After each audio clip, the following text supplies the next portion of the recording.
साथीहरू राम्रोसँग एडजस्ट भएको छैन बट आज दुईजनाले रुम छोडेर गयो क्या। सो हेलो एभ्रिवान, हजुरहरूलाई फेरि पनि स्वागत छ मेरो अनदर भिडियोमा। सो साथीहरू बहिनी चाहिँ घर नै गएको हो अनि भाइ चाहिँ सुर्खेत गएको हो कि। अनि दुईजना एउटै दिन गएपछि चाहिँ कस्तो फिल हुन्छ क्या साथीहरू। मलाई चाहिँ एकदमै धेरै रुन नै मन लागिरहेको थियो। अनि बट यो भाइ पनि एकदमै धेरै दुखी थियो क्या।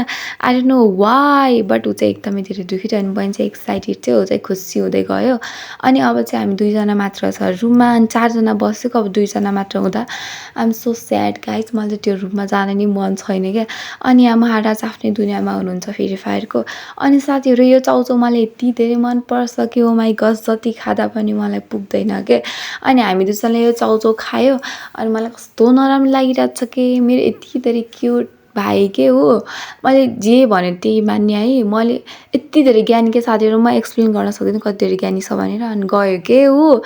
अनि यसरी मैले स्किन केयर गर्नुपर्ने ठाउँमा मेरो भाइले स्किन केयर गर्दैछ। लु ठिकै छ साथीहरू। आज खाना खान पनि मन नभएर, खाना पकाउन पनि मन नभएर हामी चाहिँ 11 बजे खाना खाँदैछौँ के साथीहरू। अनि यस्तो झ्याउ लाग्यो कि साथीहरू, ओ माई गस, म त एक्सप्लेन नि गर्न सक्दिनँ कि। I am so sad. Thank you so much watching this video. By.